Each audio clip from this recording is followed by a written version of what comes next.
नमस्कार साथियों, अच्छा लगता है ना पुरानी यादों को बटोरना। आपको बताना चाहती हूँ कि मैंने कुछ यादों को डायरी के पन्ने शीर्षक में समेटने का छोटा सा प्रयास किया है। ये स्मृतियां, ये यादें जो हाथी के पांव जैसी होती हैं और हमारी मन की गीली मिट्टी पर अपने निशान छोड़ जाती हैं। ये यथार्थ के धरातल पर कल्पना के पंख लगाए हमारे इर्द गिर्द उड़ती फिरती हैं, रंग बिरंगी तितलियों की तरह। ये स्मृतियां याद दिलाती हैं कहीं परिस्थितियों के कटीले झाड़ियों में उलझे आंचल की, तो कभी मखमली शनील के जरदारी किनारीदार दुशालों की। तो चलिए आपको ले चलती हूँ आज से 60-70 बरस पहले के मध्यम वर्गीय भारतीय परिवारों में। दोस्तों, ये वो जमाना था जब झूठी प्रतिष्ठा के बनावटी दिखावे नहीं होते थे। होती थी विशुद्ध भारतीयता, सादगी और सच्चापन। डायरी के पन्नों के पहले संस्करण का शीर्षक है अनकहे किस्से। सुनते हैं कहानी को।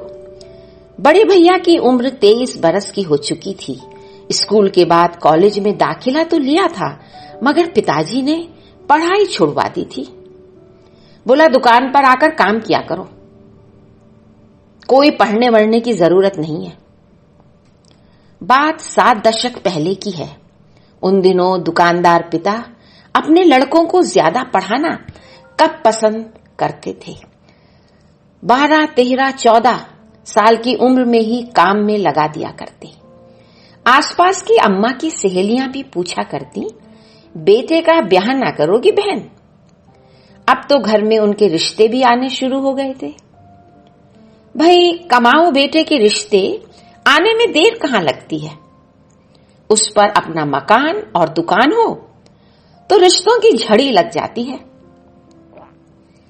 लड़की वाले लड़के की पढ़ाई तक नहीं देखते ऐसे में।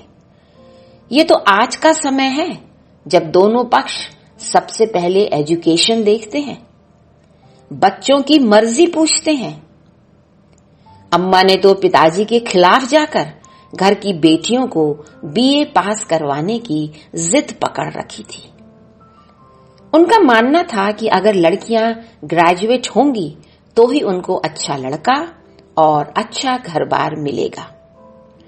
पिताजी का बस चलता तो 10वीं के बाद पढ़ाई छुड़वाकर घर के कामकाज में लगा देते और जल्दी शादी कर देते। आजकल तो बेटियों को भी अपने पैरों पर खड़ा करना उतना ही जरूरी है जितना बेटों को, और अच्छा भी है।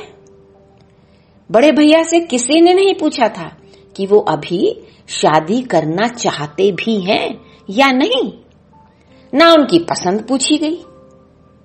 अम्मा ने कहा भी था कि सुनो, जरा बेटे से तो पूछ लो वो अभी शादी करना चाहता भी है या नहीं। तो बोले, उससे क्या पूछना, अक्ल है उसमें भला?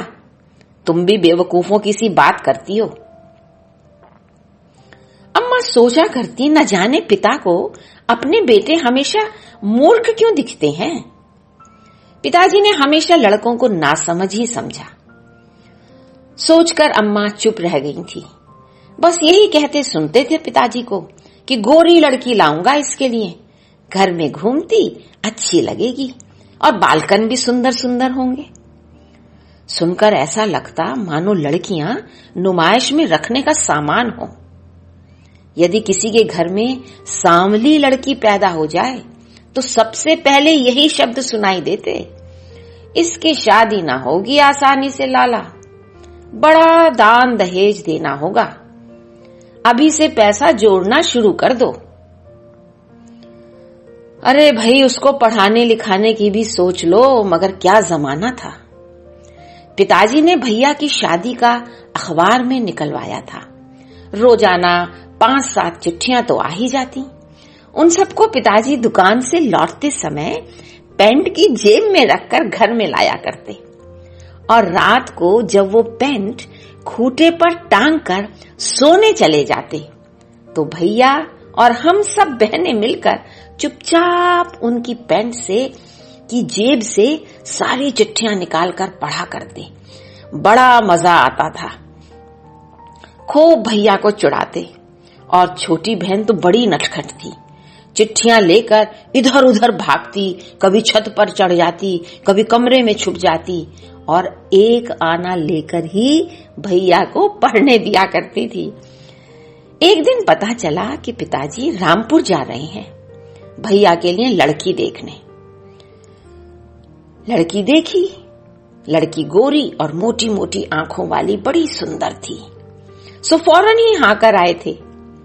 भैया तो चिढ़कर बोले थे अम्मा से, उनसे कह दो शादी भी वही कर लेंगे, मुझे साथ नहीं ले जा सकते थे। अम्मा तो खुद परेशान थी। जवान लड़कों के साथ उनका ये सलूक देखकर, रोज रोज की उठापटक, नोक झोंक सुनकर। इतना जरूर था कि उन्होंने कभी दान दहेज की मांग नहीं करी थी। घर आए तो लड़की का एक फोटो भी लाए थे। अम्मा से बोलो, ये देखो फोटो कितनी सुंदर है और घर का सारा काम आता है। वो लोग कह रहे थे कचरी, पापड़, अचार, मिठाई, सिलाई, बुनाई सब आता है। तुम्हारे बेटे से कहीं बढ़िया है लड़की। तुम्हें तो कभी अच्छे ना लगे अपने बेटे, चिढ़कर बोली थी अम्मा। मैं हाँ कर आया हूं। 27 नवंबर तारीख भी तय हो गई है। अभी 2 महीने बाकी हैं। तैयारी कर लो, 2 महीने बहुत होते हैं।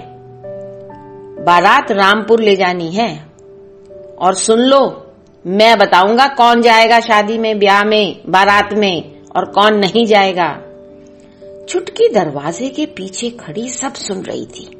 आकर बोली, मैं और दीदी तो जरूर जाएंगे बारात में अम्मा, बताए देती हूं। वो हमेशा से ही दबंग थी। ये वो जमाना था जब किसी किसी परिवार में बेटियों, बहुओं और स्त्रियों को बारात में नहीं ले जाया करते थे।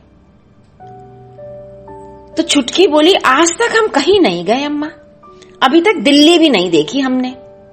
छुट्टियों में बस 1 साल दादी के चले जाओ हसनपुर, दूसरे साल नानी के चले जाओ सीतापुर। और वो नानी गिन गिन कर आम देती है हमें, मुझे नहीं जाना अब उनके घर। चुप कर, शर्म नहीं आती नानी के लिए ऐसे बोलते। इससे पहले कि अम्मा उठकर चांटा मारती, वो अपना बस्ता उठाकर हंसती हुई स्कूल भाग ली। बड़ी शैतान है ये छुटकी, न जाने किस पर गई है।